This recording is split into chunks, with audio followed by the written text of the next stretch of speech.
నా కుమార్తెని లైంగికంగా వేధించాడు.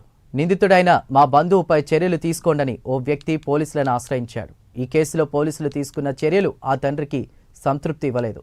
పైపెచ్చు ఈ ఘటనపై నిందితుడి కుటుంబం బంధువర్గాల్లో ప్రచారం చేయడంతో ఆ తండ్రి రగిలిపోయాడు. ఎవరికి తెలియకుండా నేరుగా కువైట్ నుంచి వచ్చి నిందితుడిని చంపేసి గుట్టు చప్పుడు కాకుండా తిరిగి వెళ్లిపోయాడు. అక్కడి నుంచి ఓ వీడియోని సామాజిక మాధ్యమాల్లో ఆ తండ్రి పోస్ట్ చేయడంతో ఈ ఘటన వెలుగులోకి వచ్చింది.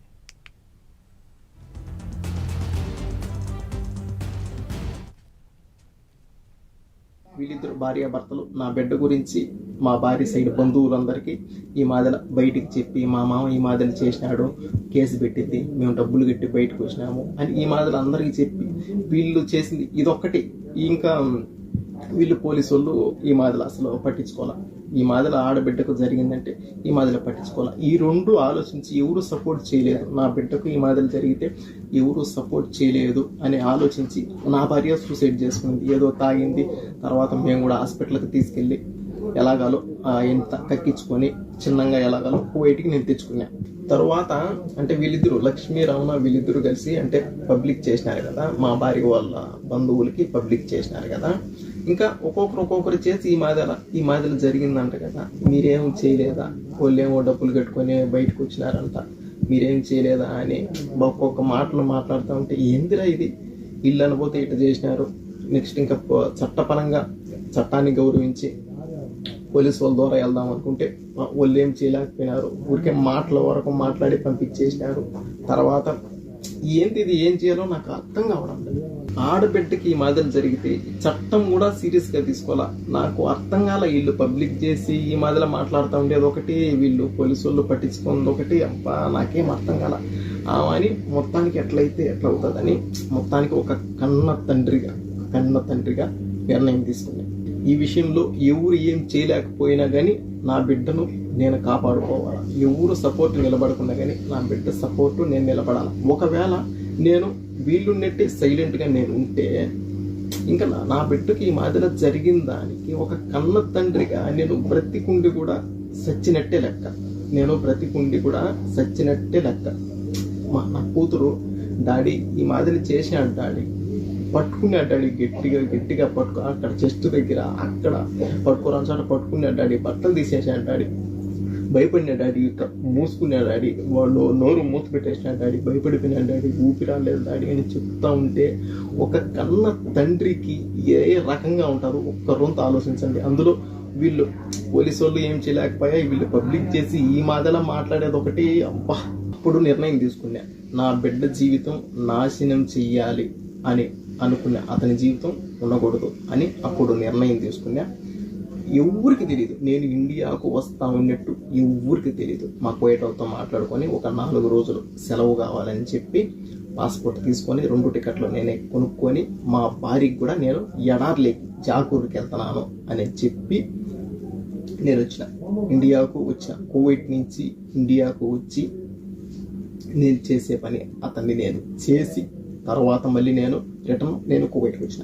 ఒక్కటి ఆలోచించండి, నేను చేసింది ఓకే తప్పే, కానీ దేనికి చేయాల్సి వచ్చింది? ఎవరు దీన్ని పట్టించుకోకపోవడం వల్ల నేను ఈ నిర్ణయము తీసుకోవాల్సి వచ్చింది.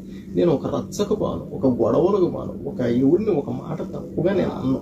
అలాంటిది ఇంత నిర్ణయం దేనికి తీసుకున్నాను? అంతవరకు పరిస్థితి వచ్చింది, ఇంతవరకు తీసుకొని వచ్చినారు. ఇతనిని చంపిన విషయంలో నా సైడ్ బంధువులకు కానీ మా భార్య సైడ్ బంధువులకు కానీ ఎవరికి ఏ సంబంధం లేదు.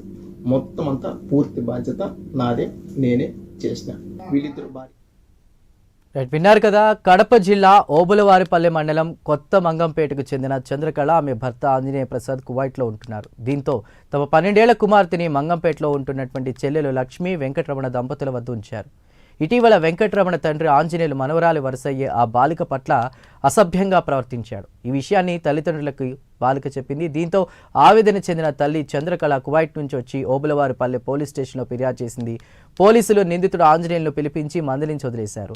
తండ్రి ఆంజనేయ ప్రసాద్ కువైట్ నుంచి ఓబులవారిపల్లెకు వచ్చాడు. తెల్లవారుజామున ఇంటి ఆవరణలో నిద్రిస్తున్న దివ్యాంగుడు ఆంజనేయులు తలపై ఇనుపరాడుతో మోదీ హత్య చేశాడు. తిరిగి కువైట్కు వెళ్లిపోయాడు. అనంతరం ఆడబిడ్డ తండ్రిగా తాను చేసింది న్యాయమే అని, పోలీసులకు లొంగిపోతానని సోషల్ మీడియాలో ఆంజనేయ ప్రసాద్ ఓ వీడియోను కూడా విడుదల చేశారు. మరింత సమాచారాన్ని కడప నుండి మా ప్రతినిధి సుధీర్ అందిస్తారు. సుధీర్.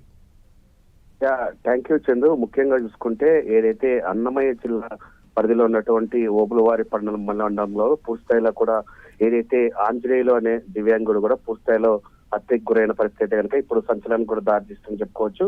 అయితే ముఖ్యంగా చూసుకుంటే గనక ఎవరైతే ఆంజనేయ ప్రసాద్ అలాగే లక్ష్మీదేవి అనే వాళ్ళకు ఒక బాలిక ఉండేది, ఆ బాలిక కూడా ఇక్కడ ఉన్నటువంటి మంగంపేటలో కూడా తన చెల్లి వద్ద కూడా ఇక్కడ పెట్టడం జరిగింది. అయితే పూర్తి స్థాయిలో కూడా వీళ్ళైతే గనక కోవిడ్ లో కూడా నివాసం ఉంటున్నారు. అయితే తన ఏదైతే మనవరాలి వయసు ఉన్నటువంటి ఆ బాలిక పట్ల కూడా ఆ దివ్యాంగుడు పూర్తి స్థాయిలో కూడా ఆ మహిళ ఆ బాలికను పూర్తి స్థాయిలో చిత్రహింసలు చేస్తాడని చెప్పి ఆ బాలిక తల్లిదండ్రులకు కూడా ఫిర్యాదు చేయడం జరిగింది. అయితే ముఠావిటం కూడా కోవిడ్ నుంచి కూడా ఆ తల్లి కూడా ఏదైతే మంగంపేటకు రావడం జరిగింది. అయితే అక్కడ ఉన్నటువంటి ఓబులవారిపల్లి పోలీస్ స్టేషన్ లో కూడా కంప్లైంట్ ఇవ్వడం జరిగింది. అయితే తన బిడ్డ పట్ల పూర్తి స్థాయిలో కూడా మనవరాలు వయసు ఉన్నటువంటి అతను ఇబ్బందులు పెడుతున్నాడని చెప్పి ఆమె కంప్లైంట్ ఇవ్వడం జరిగింది. దీంతో కూడా అక్కడికి పోలీసులు అతన్ని పిలిపించుకొని కూడా పూర్తి స్థాయిలో కూడా అతన్ని మందలించడం జరిగింది. అయితే ఈ తతంగం అంతా ఇలా జరుగుతూ ఉంటే గనక ఆ దివ్యాంగుడు కూడా పూర్తి స్థాయిలో మరోసారి కూడా తనదైన శైలిలో కూడా ఆ బాలికను పూర్తి స్థాయిలో ఇబ్బందులు పెట్టడం వచ్చాడు. అయితే అదే బాలిక మరోసారి కూడా తల్లిదండ్రులు చెప్పడంతో కూడా ఆ తల్లి తండ్రి అయినటువంటి ఆంజనేయ ప్రసాద్ చెప్పడంతో కూడా అతను కూడా ఒక్కసారిగా హుటాహుటిన కోవిడ్ నుంచి కూడా ఏదైతే ఓలువారిపల్లి మండలం చదువుకోవడం జరిగింది. అయితే ఉదయం సమయంలో నిద్రిస్తున్నటువంటి వ్యక్తి పైన పూర్తిస్థాయిలో రాడ్ తీసుకొని అతను కొట్టి అక్కడి నుంచి కూడా మళ్ళీ కోవిడ్ వెళ్ళిపోవడం జరిగింది. అయితే గడిచిన 2 రోజుల కిందట కూడా ఒక వీడియోని కూడా ఆయన రిలీజ్ చేస్తూ కూడా తన కూతురికి ఇలా జరిగిందంటూ దాన్ని మనస్పర్ధల్లో పెట్టుకొని నేను ఇలా చేశానని చెప్పి తాను కూడా పోలీసులు లొంగిపోతానని చెప్పి వీడియో కూడా ఇప్పుడు రిలీజ్ చేయడం జరిగింది. అయితే ఈ వీడియో కూడా పెద్ద ఎత్తున కూడా వైరల్ గా చెందుతామని చెప్పుకోవచ్చు. Right, thank you.